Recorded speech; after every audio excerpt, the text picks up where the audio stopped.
All right, back to working on Austin's 5.3 turbo build.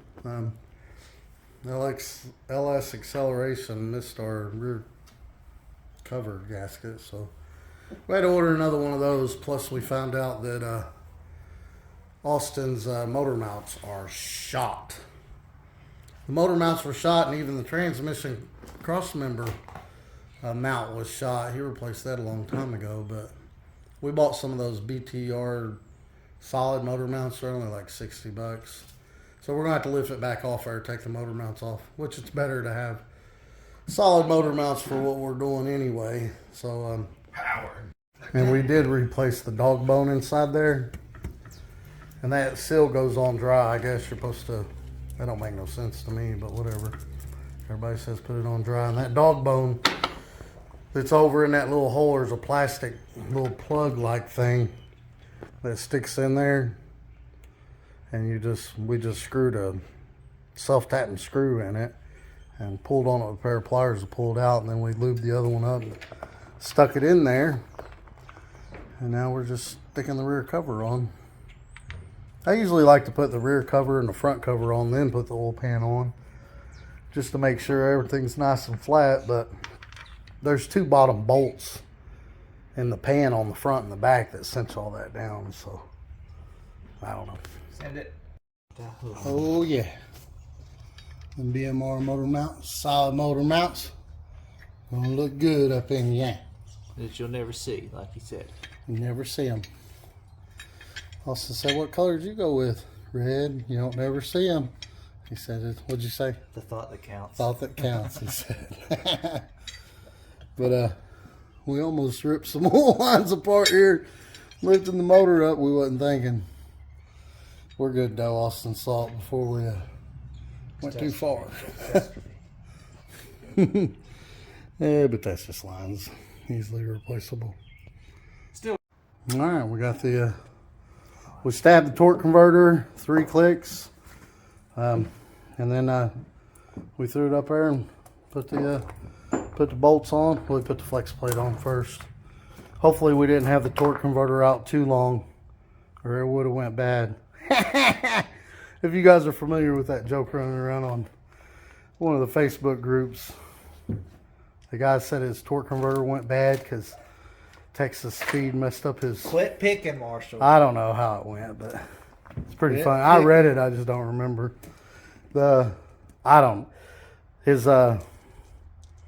Something about his cam failed and they had to send him another one, and the car sat so long he said his torque converter went out. Which is really funny because that don't happen.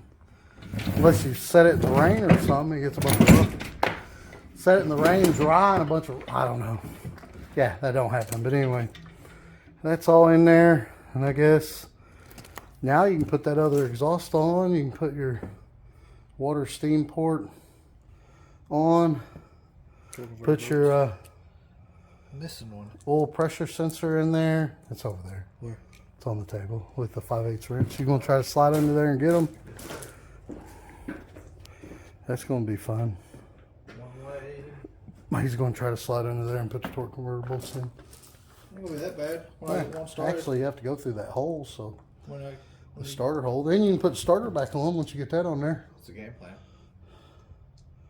Actually, you don't have to go through the starter hole on a Turbo 350. We only had to do that to get it out. No, wait, the oil pan's in the way. Yeah. Never mind.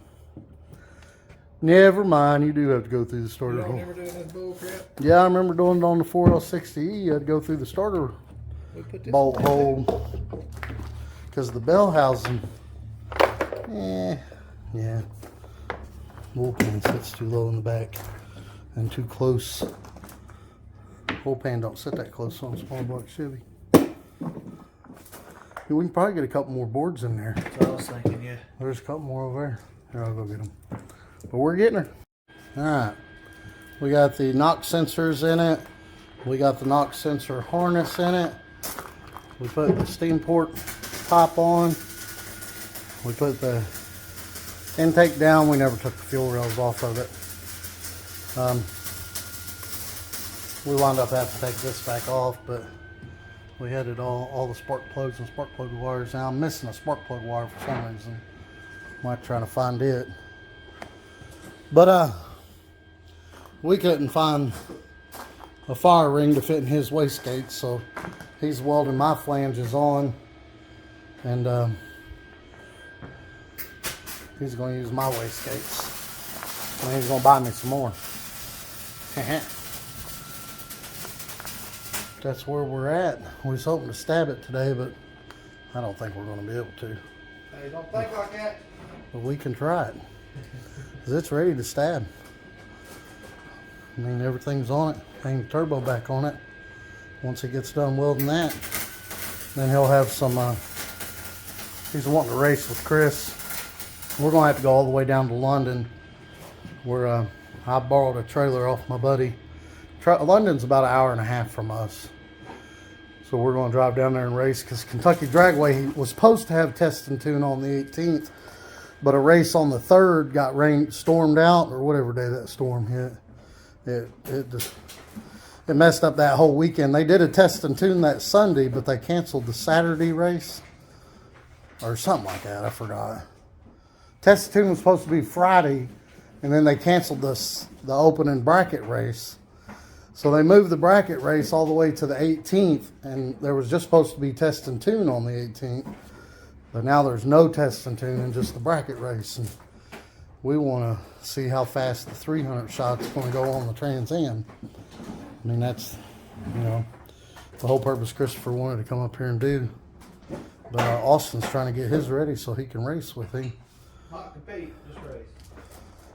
That big old turbo, you turn it up, you might be able to compete with him. But I think that car's going to run a 9.5 on the 300 shot. Shoot, it might even go faster than that. Which the 100 shot dynoed making 180 on that car. And then when we put the 300 jets on the dyno, it blew clean through the converter and only did like 630, 640. But and then it blew the head gasket. But all that's fixed now. There's no telling, that car on a 300 shot might run a really low 9. But we'll see. That's the fastest I've ever been in a car, 1024. I think my LT1 ran 10.3 on a 200 shot, and it was spinning really bad. And then I spent a bunch of money on suspension and bought torque head, and then started having trouble with crank sensors. Crank sensor went out on me and caused me to singe the head, and I had to take the head off, send it off, fix it, got it back, and then put a different torque head, sent me another crank sensor, and it was bad too.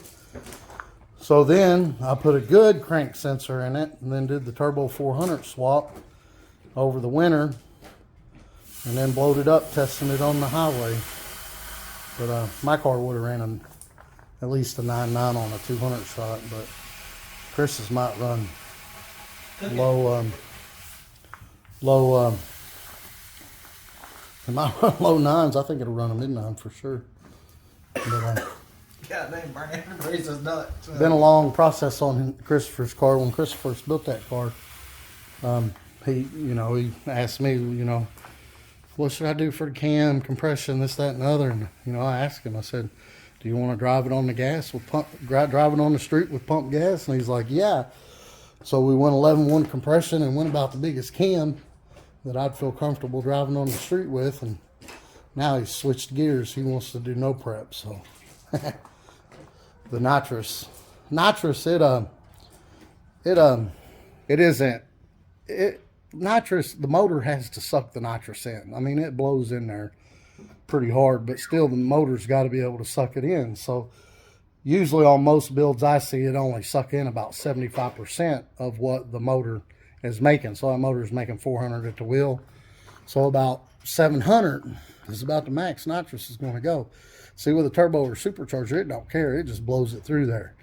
Now, unless you've got really bad heads or intake that just won't flow it pushing it through there, a turbo is just going to shove it through there and make power regardless. But yeah, he already bought a turbo for it. He bought the same one you bought, didn't he? Yep. And then I'm stuck with the GT45. These guys are probably going to be making 1K. Chris will probably be making 1,200, depending on how much he wants to turn it up. This one could make 800 to 1,000 with that turbo, I would guess. I mean, this motor's probably only going to make about 350. Well, probably only about 320 at the wheels on What'd you make? 320, but the D8 was like 4,000, so that hurts the dyno numbers too. But he does have a little bit. You're not going to match that horsepower though, not in Chris's car. So that turbo's going to do a lot more for Chris's car than it will for yours. I don't know. What do you guys think? VSR Racing, you guys check them out. They got some good turbos. Once I get some, I got money to buy a better turbo right now, but kind of want to do the floor in my house, maybe buy a trailer and get my roof done. Income tax. 45 at least make 700. So yeah, I bet I could make 600-700 on that GT45. I probably could. He probably could have made 700 if his wastegates weren't leaking. I mean, they were leaking. There wasn't even a fire ring in those. He bought that kit completely together. I mean, we didn't put it together.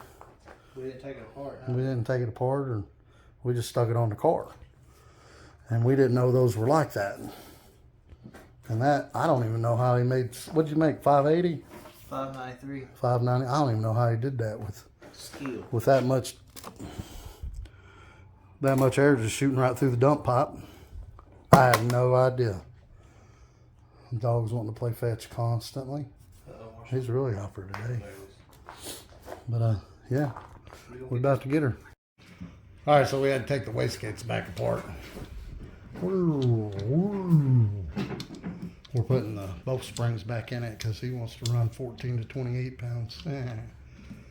That's another good thing that we're using those, because you'd had to bought other springs for those. Those only got 7-pound springs in them.